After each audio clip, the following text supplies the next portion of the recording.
Shalom Bapak Saudara Jemaat IFGF Cirebon yang dikasihi Tuhan. Senang sekali saya Marlon boleh hadir bersama-sama dengan Bapak Ibu Saudara untuk kita sama-sama menyembah Tuhan lewat ibadah online hari ini. Mari kita mau siapkan hati kita untuk lebih dalam menyembah Tuhan. Saya percaya biar ini menjadi pernyataan dan doa kita di hadapan Tuhan. Terima kasih Tuhan. Lebih dari segalanya ku perlukan Engkau Tuhan, lebih dari semua yang ada. Ku mengasihi-Mu Yesus, ku cinta Kau Yesus. Ku cinta Kau Yesus, lebih dari segala yang ada. Ku cinta Kau Yesus,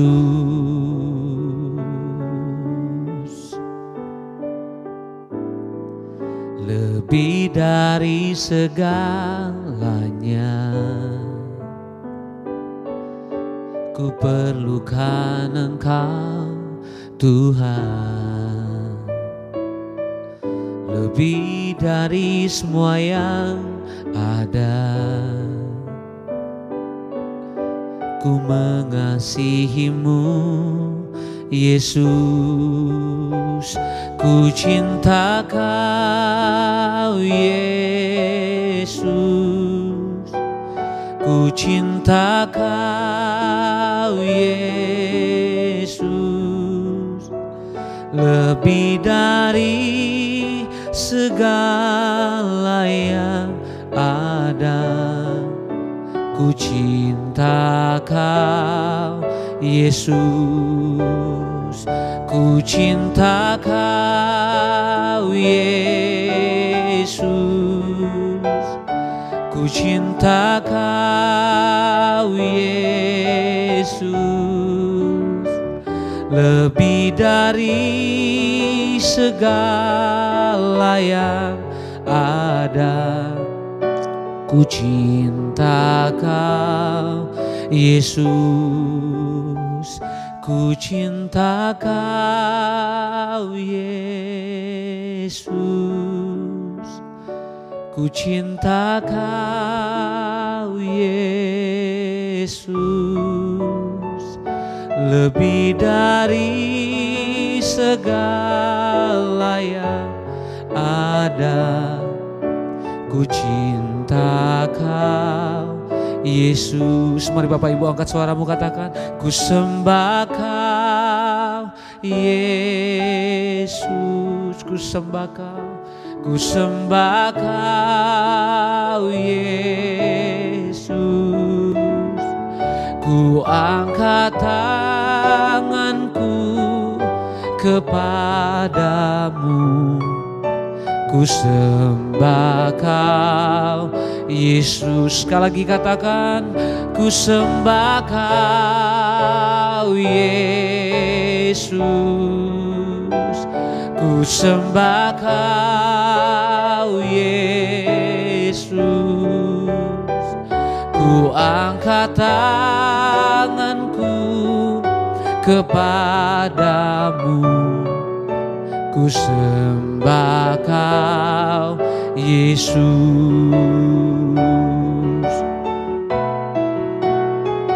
Ku cinta Kau Yesus, ku cinta Kau Yesus, lebih dari segala yang ada. Ku cinta Kau. Sekali lagi katakan, ku cinta Kau, ku cinta Kau Yesus, ku cinta Kau Yesus, lebih dari segala yang ada. Ku cinta Kau Yesus lebih dari segala yang ada. Ku cinta Kau Yesus lebih dari segala yang ada. Ku cinta Kau Yesus.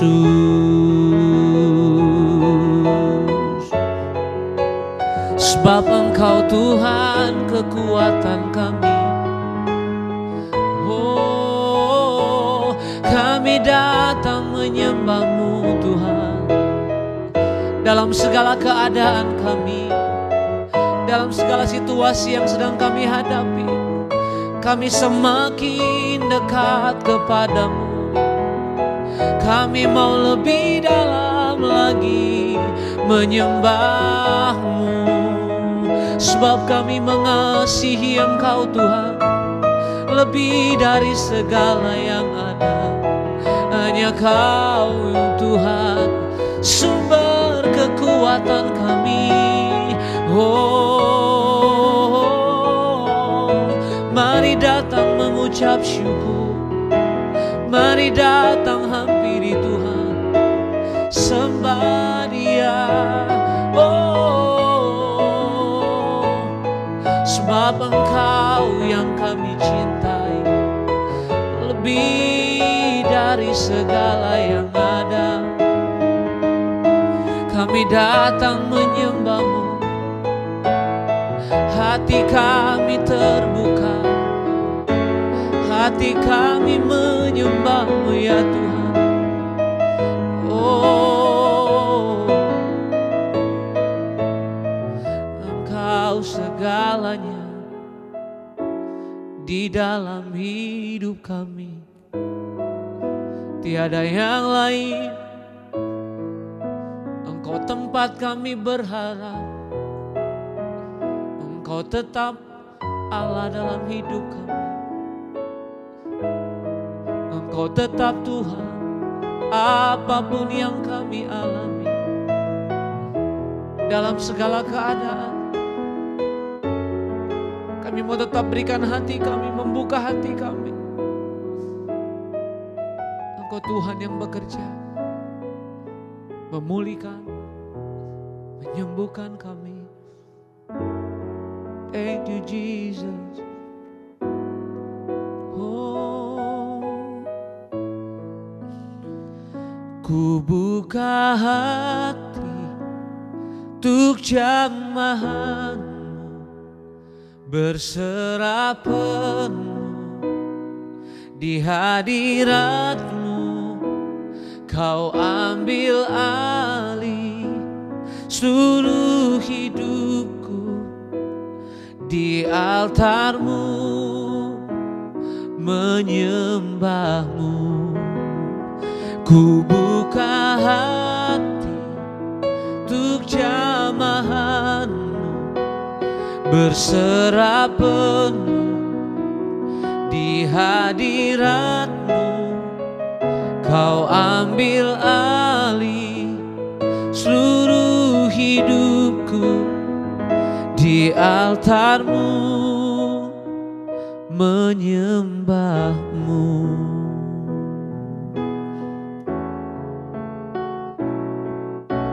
Roh-Mu yang hidup penuhiku, mengalir dalamku. Jiwaku tenang bersama-Mu dalam naungan-Mu. Ku buka hati untuk jamahan-Mu, berserah penuh di hadirat-Mu. Kau ambil alih seluruh hidupku. Di di altar-Mu menyembah-Mu.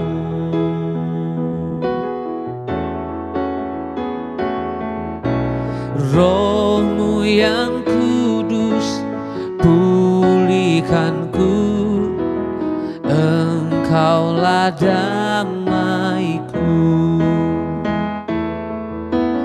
Ku hidup oleh anugerah-Mu yang menyertaiku, yang menyertaiku.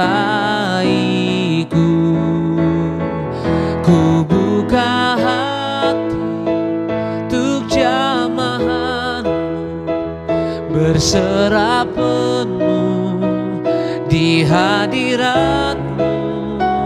Kau ambil alih seluruh hidupku, di altar-Mu menyembah-Mu. Ku buka hati untuk jamahan-Mu, berserah penuh di hadirat-Mu. Kau ambil alih seluruh hidupku, di altar-Mu menyembah-Mu. Lagi katakan, ku buka hati untuk jamahan-Mu, berserah penuh di hadirat-Mu. Kau ambil alih seluruh hidupku, di altar-Mu menyembah-Mu. Katakan sekali lagi, ku buka hati untuk jamahan-Mu, berserah penuh di hadirat-Mu. Kau ambil alih seluruh hidupku, di altar-Mu menyembah-Mu, di altar-Mu menyembah-Mu, di altar-Mu menyembah-Mu.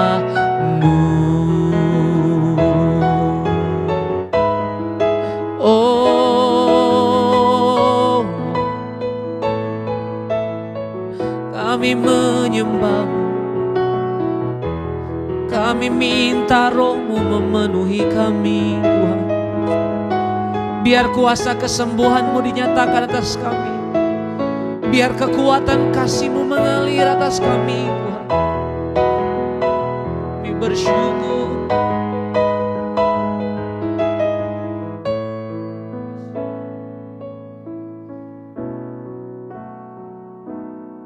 Mari kita membaca bersama-sama Mazmur 73:28. Tetapi aku suka dekat pada Allah. Aku menaruh tempat perlindunganku pada Tuhan Allah, supaya dapat menceritakan segala pekerjaannya. Mari sama-sama kita berdoa. Kami berdoa untuk keluarga besar almarhum Bapak Tanjung, ya Tuhan. Biar Kau beri kekuatan, Kau beri penghiburan, Kau beri damai sejahtera buat keluarga besar Tuhan di masa yang tidak enak ini, masa duka cita ini Tuhan.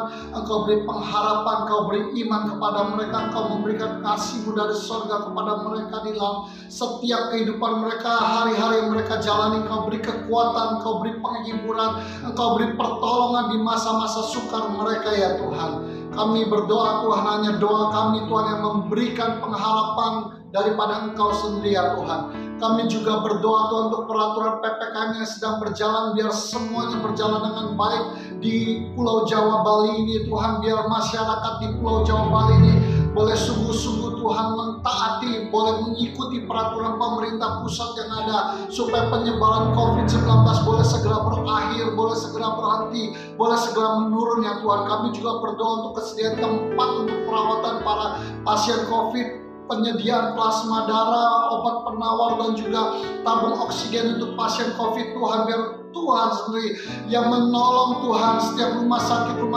setiap perawat-perawat, setiap apapun Tuhan, tenaga kerja yang mereka butuhkan, tenaga kerja kesehatan, biar Engkau tolong mereka, Engkau beri penyediaan Tuhan untuk semuanya Tuhan, sehingga pasien-pasien COVID-19 yang ada di rumah sakit boleh tertolong ya Tuhan. Kami juga bersyukur ya Tuhan untuk jemaat IFGF Cirebon yang telah sembuh dari COVID-19 yang sudah dinyatakan negatif. Tuhan, Kau beri kekuatan ekstra pada tubuh mereka. Untuk semua jemaat IFGF Cirebon juga Kau berikan kesehatan yang sempurna, dijauhkan dari segala virus, bakteri, COVID apapun juga ya Tuhan, sehingga Tuhan melalui kesehatan kami bisa memuliakan Kau lagi. Kami juga bersyukur untuk tim medis yang telah berupaya menangani pasien COVID ya Tuhan. Kami berterima kasih untuk tenaga kesehatan yang ada. Kau berkati mereka, keluarga mereka, Kau berkati di dalam nama Yesus. Terima kasih Tuhan untuk pengorbanan hidup yang mereka berikan ya Tuhan.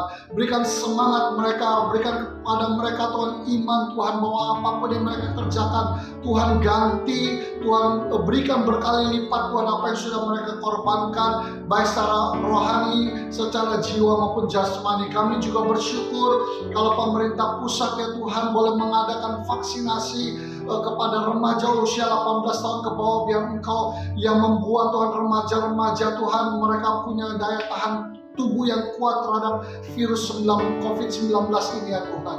Terima kasih Tuhan, Kau berkati Bapak Presiden supaya berhikmat lebih lagi dalam menjalankan pemerintahan negeri ini Tuhan.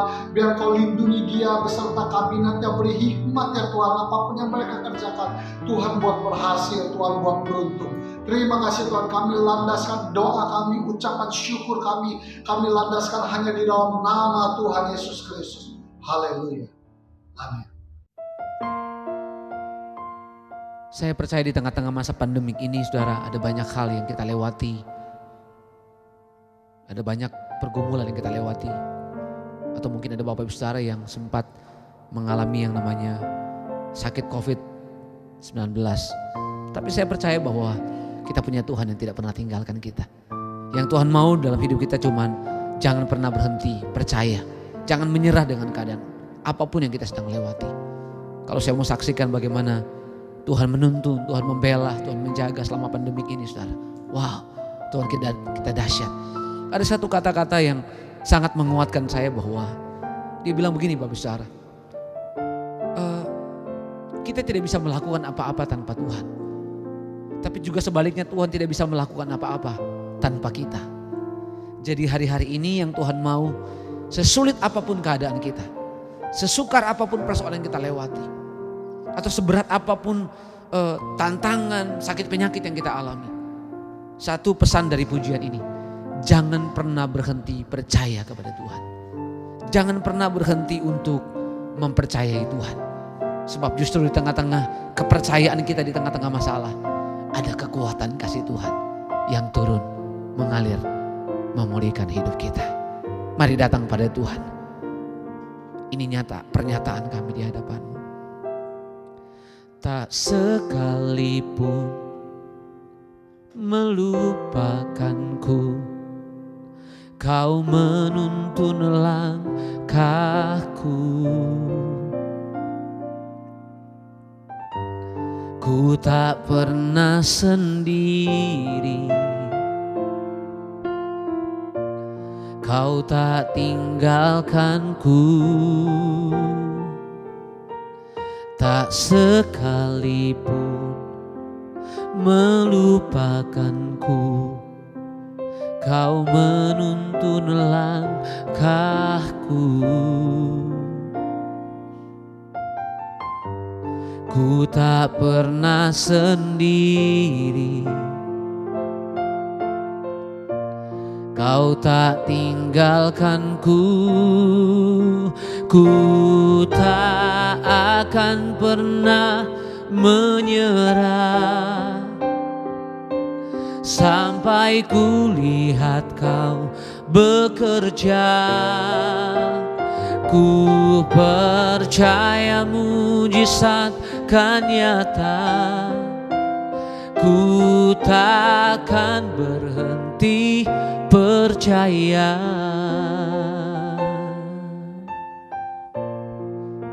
Ini pengakuan kami di hadapan-Mu ya Tuhan. Tak sekalipun melupakanku, Kau menuntun langkahku. Ku tak pernah sendiri, Kau tak tinggalkanku. Ku tak akan pernah menyerah sampai ku lihat Kau bekerja. Ku percaya mujizat kan nyata. Ku takkan berhenti percaya. Ku tak akan pernah menyerah sampai ku lihat Kau bekerja. Ku percaya mujizat kan nyata. Ku takkan berhenti percaya. Ku tak akan pernah menyerah sampai ku lihat Kau bekerja. Ku percaya mujizat kan nyata. Ku takkan berhenti percaya. Ku tak akan pernah menyerah sampai ku lihat Kau bekerja. Ku percaya mujizat kan nyata. Ku takkan berhenti percaya. Mari angkat kedua tanganmu sama-sama. Ku tak akan pernah menyerah sampai ku lihat Kau bekerja. Ku percaya mujizat kan nyata.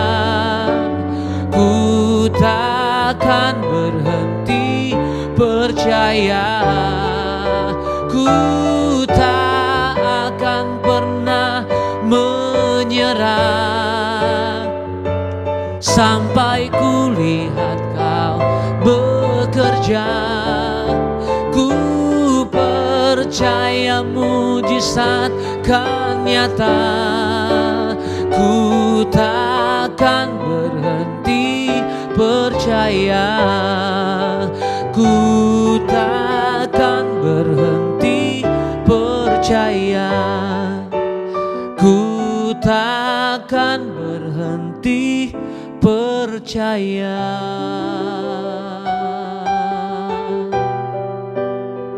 Tak berhenti percaya, tak berhenti menyembah, tak berhenti, tetap berharap padamu dalam segala keadaan kami. Kau sumber kekuatan, penghiburan, pertolongan. Ku takkan pernah berhenti percaya. Kami takkan menyerah, Tuhan kekuatan kami. Shalom, selamat pagi, siang, sore, dan malam kepada setiap Anda semuanya menyaksikan program ini. Saya Dev Rustanto, senang sekali bisa berkesempatan membagikan kebenaran firman Tuhan kepada setiap Anda. Saya mau menyapa kepada seluruh jemaat IFGF Cirebon, apa kabar? Shalom. Saya sangat berterima kasih sekali. Saya ucapkan kepada Pastor Tommy dan juga Pastor Handoyo untuk kesempatannya saya bisa ada di platform ini. Hari ini kita berkumpul untuk bersama-sama merenungkan kebenaran firman Tuhan yang berjudul Leading Inside Out, memimpin dari dalam ke luar. Saya mengajak setiap kita semuanya untuk bersama-sama, teman-teman semuanya, Bapak Ibu, saudara sekalian, dalam tema yang sangat luar biasa ini, saya mengajak setiap kita semuanya untuk bersama-sama belajar suatu aspek yang coba disadari, tidak mungkin dapat kita hindari. Suka atau tidak suka, mau tidak mau, kita pasti akan berhadapan dengan hal ini. Yaitu apa? Yaitu memimpin. Benar tidak, saudara-saudara semuanya? Paling tidak kita memimpin diri sendiri. Nah, saudara-saudara semuanya, pada umumnya, jika kita membicarakan tentang kepemimpinan, kita cenderung melihat yang namanya kepemimpinan itu, kita melihatnya dari hal-hal yang ada di bagian luarnya saja dari kepemimpinan itu. Apa saja itu karisma dari seorang pemimpin, hal-hal yang telah dicapai oleh mereka sebagai seorang pemimpin, pengaruhnya, kekuasaan, dan jabatan-jabatan lainnya, daripada melihat prinsip-prinsip kepemimpinan itu sendiri. Jika kita melihat kepada kepemimpinan Yesus, ini sangat berbeda sekali. Lewat keteladanannya, kita dapat belajar dengan gamblang prinsip yang Yesus pegang di dalam Dia memimpin. Apakah ada yang tahu? Saya jelaskan kepada setiap Anda semuanya. Dalam pelayanan Yesus, Yesus lebih menerapkan yang pertama dalam kepemimpinannya adalah kasih. Tetapi yang kedua adalah kasih. Yang ketiga dan selanjutnya adalah kasih dan kasih. Hal inilah saudara-saudara yang mewarnai kepemimpinan Tuhan kita, Yesus Kristus. Saya ingatkan setiap Anda semuanya, apa yang membuat Dia mau turun dari surga? Jawabannya adalah kasih. Apa yang membuat Dia mau mati, bahkan mati di atas kayu salib? Jawabannya juga adalah kasih. Apa yang membuat Dia, saudara-saudara, mau bangkit pada hari yang ketiga setelah kematiannya? Sekali lagi saya juga katakan karena kasih. Kasih adalah kuasa adanya. Sangat sedikit pemimpin dan penulis dalam bidang kepemimpinan yang memahami pentingnya kasih di dalam kepemimpinan. Saudara, dengar ini. Yesus Kristus tidak hanya memahami pentingnya melibatkan kasih dalam kepemimpinan, tetapi Dia membuatnya menjadi persyaratan bagi siapa saja yang ingin menjadi pengikutnya dan akhirnya menjadi pemimpin. Hari ini saya mau mengajak setiap kita jemaat IFGF Cirebon dalam tema Leading Inside Out ini untuk kembali mengingat-ingat betapa besar kasih Tuhan itu bagi setiap kita semuanya. Seberapa beruntungnya kita memiliki pemimpin rohani seperti Tuhan Yesus.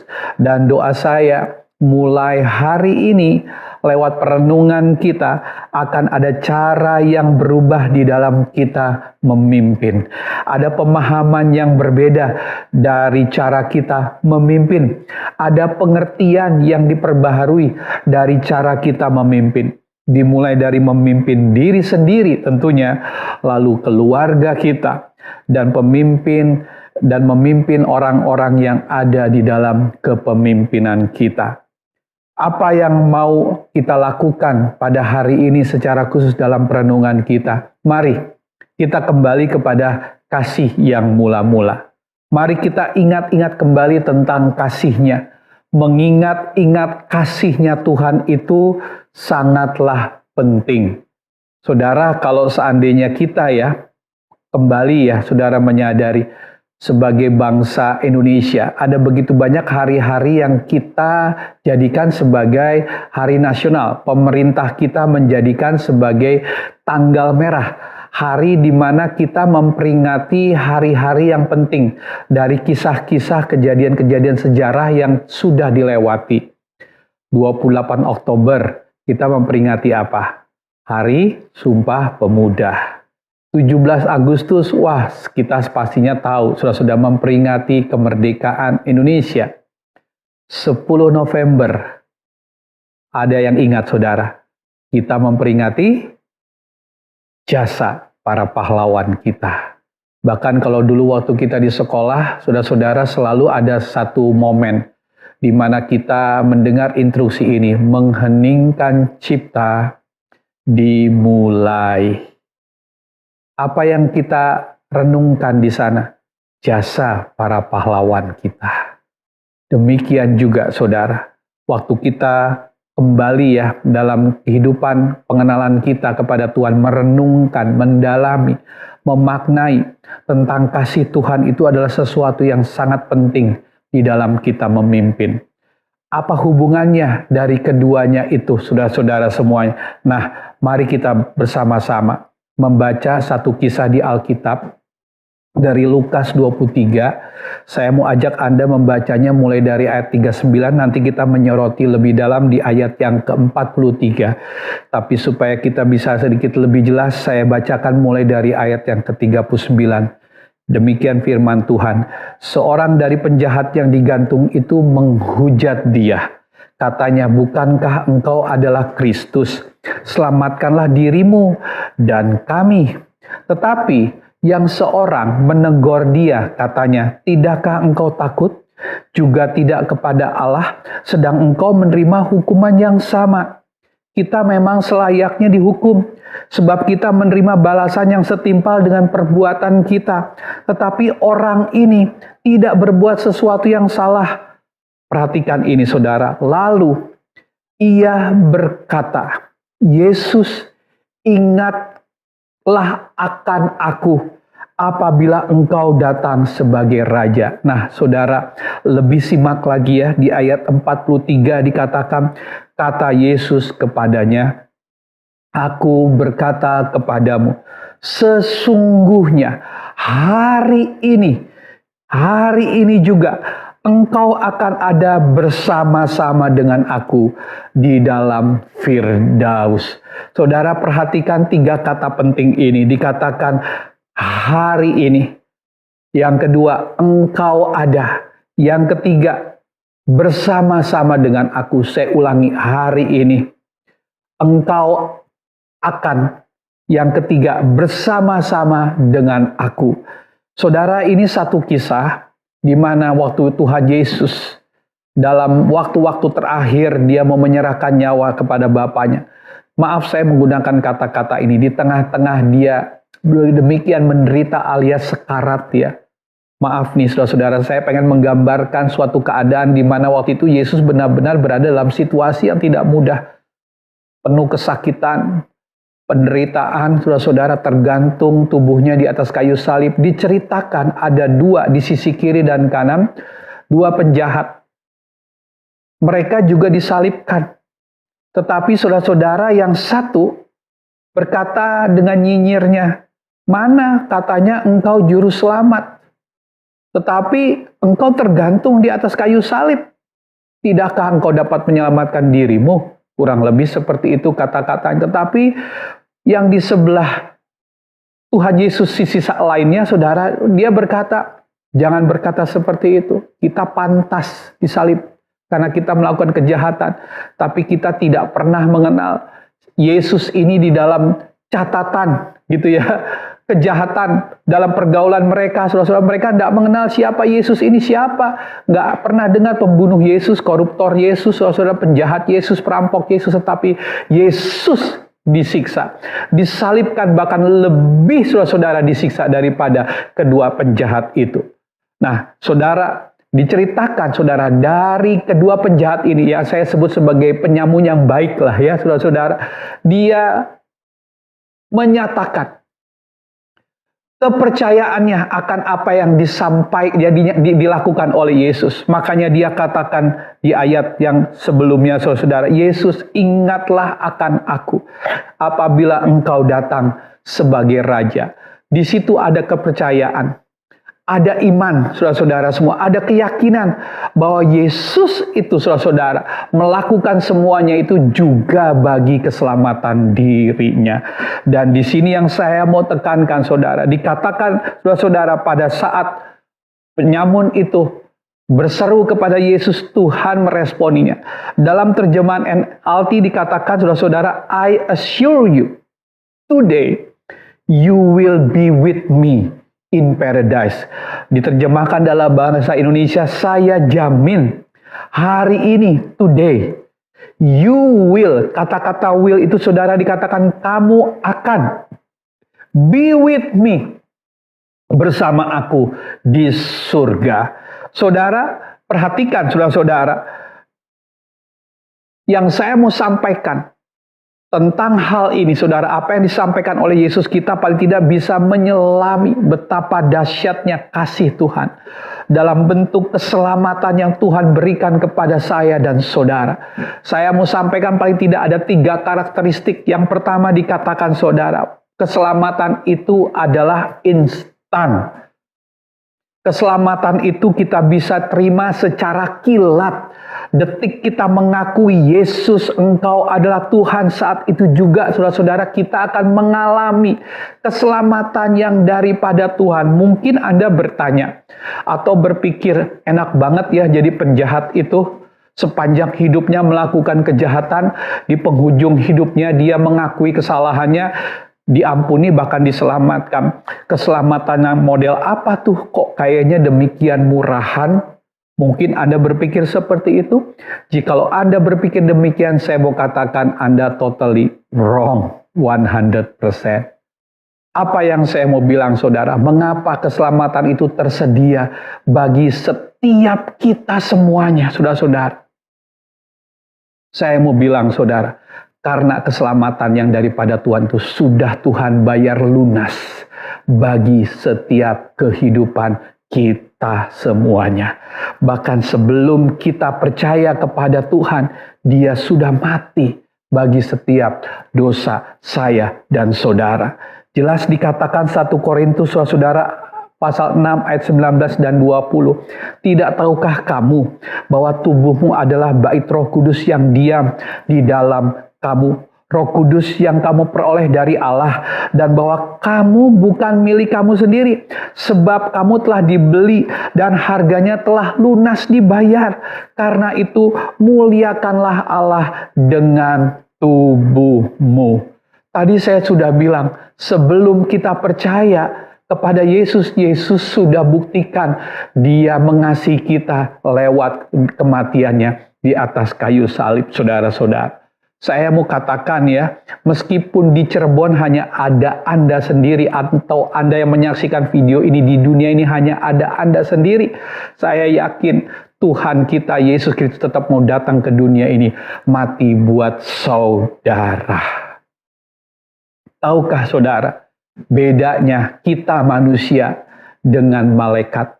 Memang malaikat adalah ciptaan kudusnya Tuhan, tetapi hanya saya dan saudara, kita manusia yang diciptakan serupa dan segambar dengan Allah kita. Waktu malaikat berdosa, Tuhan campakkan ke dunia. Waktu saya dan saudara manusia berdosa, Tuhan tidak campakkan kita, tetapi Tuhan turun ke muka dunia ini, mati untuk menebus dosa saya dan saudara. Wow, ini luar biasa. Renungkan saudara-saudara semuanya, taruh di dalam hati. Malaikat meskipun ciptaan kudus Tuhan, dia tidak bisa memanggil Allah Bapa dengan sebutan Bapa. Tetapi saya dan saudara, kita bisa memanggil Dia, Ya Aba, Ya Bapa. Jadi jangan ragu lagi. Sejak kita percayai, saudara-saudara, iman kita kepada Tuhan, saudara-saudara. Yesus, saudara-saudara, dikatakan bukan banyak kasih. Bukan punya banyak kasih, tetapi Dia itu adalah kasih. Tidak ada yang dosa tidak dapat Tuhan ampuni. Dia tidak bisa berhenti mengasihi saya dan saudara. Apapun gimana pun dosamu, Dia siap mengampuni dan memberikan keselamatan. Roma 10 ayat 9 dan 10 kurang lebih berkata, hati percaya, mulut mengaku bahwa Yesus adalah Tuhan, maka kita akan diselamatkan. Keselamatan itu yang daripada Tuhan adalah instan. Yang kedua, keselamatan yang daripada Tuhan, saudara-saudara, dikatakan adalah pasti. Di mana penjelasannya, saudara? Tadi dikatakan keselamatan itu adalah instan karena Tuhan berkata, today. Tetapi penjelasan ini, keselamatan itu adalah pasti, yaitu waktu dikatakan, I will be with you. Kata-kata will, kalau diterjemahkan dalam bahasa Indonesia itu bukan akan, mudah-mudahan, entah kapan. Tetapi will itu adalah segera.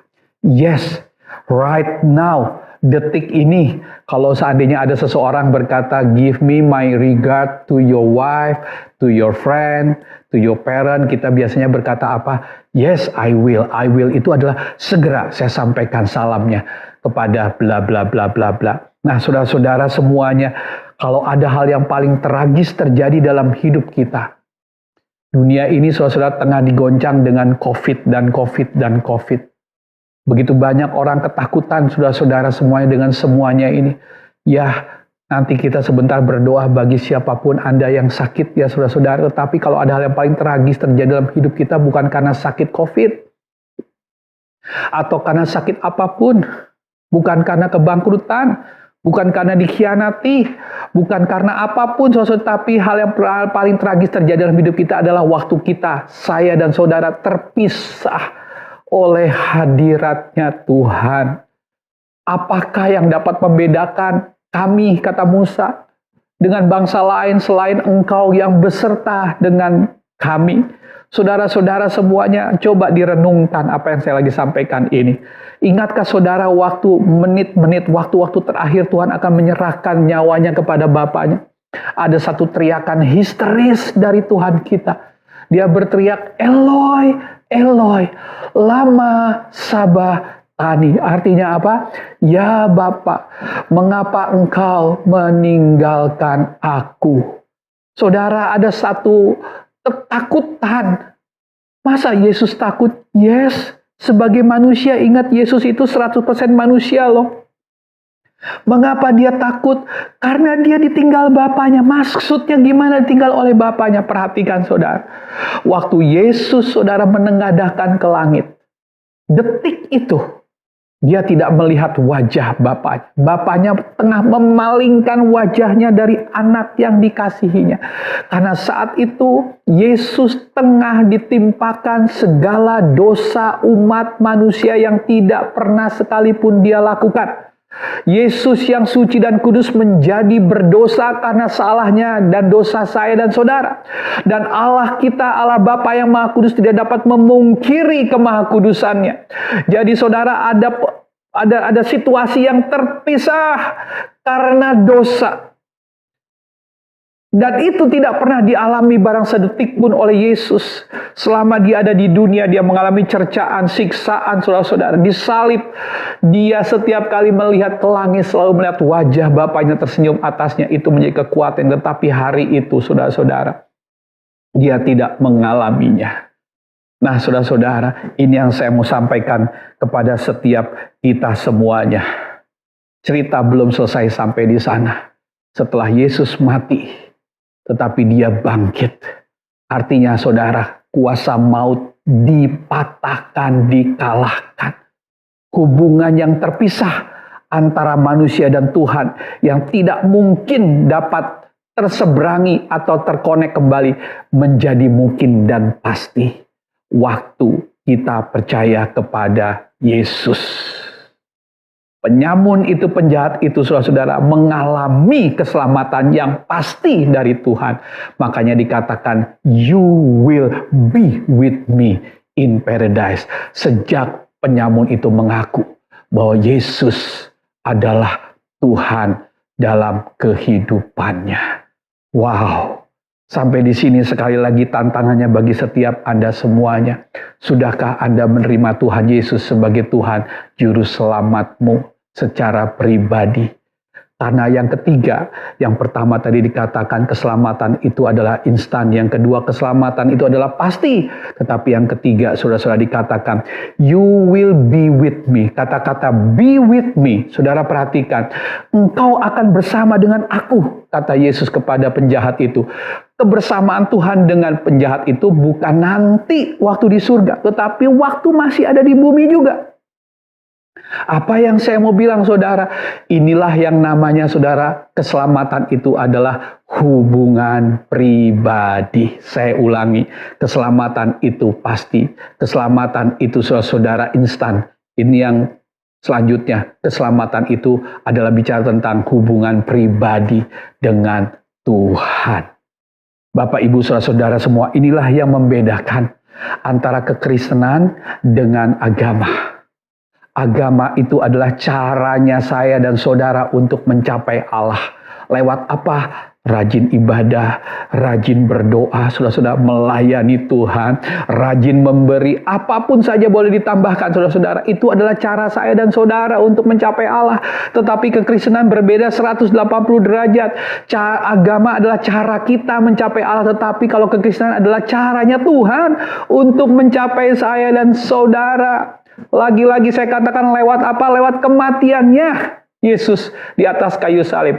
Lewat kita menerima, saudara-saudara, dia dan percaya bahwa Yesus adalah Tuhan. Seperti penjahat ini mengalami pengalaman dengan Tuhan. Saya mau bilang sampai di sini, kekristenan sekali-kali tidak dapat menyelamatkan kita. Hanya percaya kepada Tuhan Yesus, kita diselamatkan. Mungkin kita sudah Kristen sejak lahir. Kita sudah menjadi Kristen yang apa istilahnya? Turunan. Tetapi pertanyaannya, apakah engkau memiliki hubungan pribadi dengan Tuhan? Apakah engkau memiliki pengalaman berjalan dengan Tuhan? Saudara-saudara semuanya, ini sesuatu yang berbeda. Mari alami Tuhan dalam setiap kehidupan kita, saudara-saudara semuanya. Nah, apa hubungannya dengan kepemimpinan yang perlu didasarkan dengan kita menyadari kasih Tuhan itu seperti apa dalam kehidupan kita? Sangat berhubungan langsung. Saya punya kesaksian, saudara-saudara. Saya punya adik beda usia 2 tahun dengan saya. Selama 18 tahun. Saudara-saudara kami sekeluarga menjadi patah, kecewa, khawatir, takut, marah, benci. Aduh, saudara-saudara, adik saya kelakuannya, saudara, dia adalah pengguna narkoba, penjual narkoba. Hidup dalam kehidupan malam, emosional, temperamen, saudara-saudara. Ibaratnya bayangannya saja tidak bisa diinjak oleh orang. Berapa kali sudah dia menganiaya orang, saudara-saudara. Pernah dalam keadaan emosi. Dia mau coba membunuh kakak perempuan saya. Mama saya, saudara-saudara, dari mulutnya. Ibu yang mengandung, melahirkannya, saudara. Dihujat, disebut nabi palsu, disebut pelacur. Mendidih, apa istilahnya, darah saya. Bencinya luar biasa. Saya pernah fight bersama dengan adik saya. Sampai berdarah-darah, saudara-saudara. Saya pernah mengusulkan untuk buang saja. Yang namanya Heri Agus Santoso ini dari anggota keluarga kita. Karena kita malu. Mama saya depresi, saudara-saudara. Beberapa kali pingsan. Mentalnya down. Kami, saudara-saudara, menjadi sangat benci terhadap adik saya. Tetapi saudara perlu paham ini. Seiring saya mengalami kasih Tuhan. Ya, saya bisa sampaikan demikian jahatnya adik saya, tetapi orang yang lagi bicara ini pun tidak kurang-kurang jahatnya dari adik saya. Saudara-saudara semua, kalau adik saya mau coba bunuh kakaknya sendiri, saya sudah 2 kali mau bunuh ayah saya. Hidup dalam ketertolakan. Sama lah saudara-saudara, kurang lebih 11-12. Mungkin bukan 11-12, 11-11,5 lah, lebih dekat. Tapi saya mau bersaksi, saudara-saudara, lewat perenungan pada hari ini, saudara, saya mengalami kasih Tuhan. Saya mengalami, saudara-saudara, mendapatkan siapa diri saya di hadapan Tuhan. Kok saya bisa ya diberi kesempatan untuk Tuhan boleh bertobat, boleh mengenal Dia secara pribadi. Akhirnya saya lahir baru 10 November tahun 85, saudara-saudara semuanya. Saya mengalami perubahan dalam kehidupan saya. Saya melihat bagaimana hidup saya harus berkenan di hadapan Tuhan meskipun semua itu proses. Tapi hari demi hari saya semakin diubahkan Tuhan. Termasuk salah satunya adalah saat saya sebagai kakak memimpin. Nah, dengar ini saudara, leading inside out-nya di sini nih. Selama ini saya frustasi memimpin adik saya dengan emosi, dengan kedagingan, dengan saudara-saudara sama-sama keras. Tetapi mulai waktu saya menerima Tuhan Yesus secara pribadi, saya menyelami kasih Tuhan. Siapa saya tidak lebih baik dari adik saya, tapi saya masih diberi kesempatan untuk bisa mengalami kasih Tuhan yang tanpa batas itu. Perubahan terjadi dalam kehidupan saya. Dalam kehidupan keluarga kami menjadi orang-orang yang justru berbelas kasihan terhadap adik saya. Bisa memahami, memberi kesempatan demi kesempatan. Tidak mudah saudara, 18 tahun kami bergumul, saudara-saudara semua. Tetapi pada suatu ketika, singkat cerita, adik kami Harry pun saudara sama terjamah oleh kasih Tuhan. Hidupnya berubah. Jauh sebelum adik saya meninggal, Bapak Ibu saudara-saudara semua, sekarang sudah tidak ada adik saya. Dia sudah bertobat dan dia sudah bahkan memberi diri, tidak hanya bertobat, menjadi hamba Tuhan juga. Wow, perubahannya luar biasa saya melihat dari kehidupan adik saya yang tidak mungkin kata manusia, mungkin bagi Tuhan. Mungkin dia juga saudara gak kalah jahatnya dengan penjahat-penjahat yang ada di salib. Tetapi waktu dia percaya kepada Yesus, kehidupannya diubahkan. Saudara-saudara semuanya, apa yang bisa Anda pelajari dari renungan yang sederhana pada hari ini, Bapak, Ibu, saudara-saudara sekalian? Pastikan kita telah menerima Yesus dan Yesus memiliki hidup kita juga. Bertobat dari cara-cara yang salah selama ini dalam kepemimpinan kita. Pastikan hati kita dipenuhi dengan kasih-Nya. Bangun hubungan dengan Tuhan dalam kepemimpinanmu. Sertai Dia dalam hari-hari hidupmu. Engkau akan melihat kasih-Nya itulah yang akan mendrive semua pemikiran, rencana, keputusan, dan perbuatan kita dalam memimpin. Dan percaya akan ada hal-hal yang dahsyat terjadi dalam kehidupan kita. Karena di mana ada kasih, di situ ada pemulihan. Di mana ada kasih, di situ ada keselamatan. Keluargamu menanti kepemimpinanmu yang dipenuhi dengan kasih. Kantormu menunggumu kepemimpinan yang dipenuhi dengan kasih. Anggota-anggota di dalam iCare-mu menunggu kepemimpinanmu yang dipenuhi dengan kasih. Ayo Bapak, Ibu, Saudara-saudara semuanya, responi kasih Tuhan. Kasih Tuhan itu adalah instan. Kasih Tuhan itu adalah, saudara-saudara, pasti kasih Tuhan itu berbicara tentang hubungan pribadi kita dengan Tuhan. Kembali kepada kasih yang mula-mula. Maka dalam kehidupan kita akan terpancar kehidupan kasih Tuhan yang nyata di dalam kepemimpinan kita. Saya berdoa Bapak Ibu dalam kesempatan ini, biar setiap Anda semuanya, para pemimpin yang ada di tempat ini, para suami, para ayah, para pemimpin organisasi, pemimpin perusahaan, pemimpin apapun juga, kelompok iCare dan sebagainya, kembali kepada kasih yang mula-mula. Lahirlah kepemimpinan itu dari pengenalan Anda. Dalam hati dan roh ini keluar sebagai ekspresi bahwa kita adalah wakil-wakilnya Tuhan di dunia ini. Tuhan memberkati Anda semuanya. Mari kita bersatu hati berdoa. Tuhan Yesus, penuhi kasih-Ku. Tuhan Yesus, ajari aku Tuhan Yesus untuk tidak bimbang lagi. Biarlah kasih-Mu menjadi bagian dalam kepemimpinan hidupku.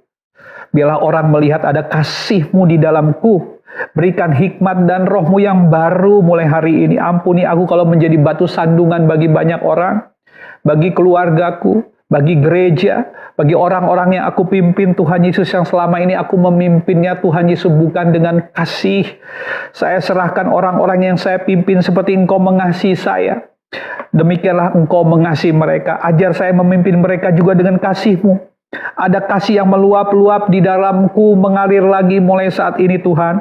Aku mau memimpin dengan kasih-Mu, mengajari mereka dengan kasih-Mu, mengarahkan, menegur, mengkoreksi, dan membimbing mereka dengan kasih-Mu. Biarkanlah Tuhan, Engkau semakin bertambah-tambah, dan aku semakin berkurang-kurang. Terimalah kuasa ini Bapak Ibu Saudara semua dimanapun Engkau berada. Pemulihan terjadi. Pengharapan diperbaharui. Iman kembali lagi dibangun dalam kehidupanmu. Terima saudara-saudara kasih yang daripada Tuhan menjamah kehidupan engkau. Di dalam nama Tuhan Yesus aku berdoa dan mengucap syukur. Bersama-sama kita katakan amin. Tuhan memberkati Anda semuanya. Selamat pagi, siang, sore, dan malam. Tuhan memberkati IFGF Cirebon dan Anda yang menyaksikan video ini. God bless you. Akhirnya kita harus menutup juga menyelesaikan ibadah kita hari ini. Mari angkat tangan saudara dan terimalah berkat Tuhan. Kekasih Tuhan Yesus Kristus. Jika engkau mendengarkan setiap firman yang disampaikan pada saat ini, hari ini, dan engkau mau menerimanya, melakukan dalam kehidupanmu, maka Tuhan Allahmu akan mengangkat engkau di atas segala bangsa di bumi. Diberkatilah engkau pada waktu masuk dan diberkatilah engkau pada waktu keluar. Tuhan akan selalu membuka tingkap langitnya untuk mencurahkan berkat-berkat ke atas lumbung-lumbungmu, pekerjaanmu, usahamu, studimu, pelayananmu, bahkan apapun juga yang engkau kerjakan di dalam nama Tuhan Yesus Kristus akan dibuatnya berhasil. Tuhan akan mengangkat engkau menjadi kepala dan bukan ekor. Engkau akan terus naik dan tidak turun. Diberkatilah rumah tanggamu, sehingga keluargamu akan terus menerima segala kasih daripada Tuhan. Bahkan bukan cuma itu saja, keluargamu akan merasakan damai sejahtera daripada Yesus Kristus. Dan yang terpenting juga dengan pertolongan penghiburan Roh Kudus, maka saudara akan menerima setiap berkat yang sudah disiapkan oleh Tuhan pada hari ini. Terpujilah nama Tuhan. Haleluya. Semua diberkati mengatakan amin.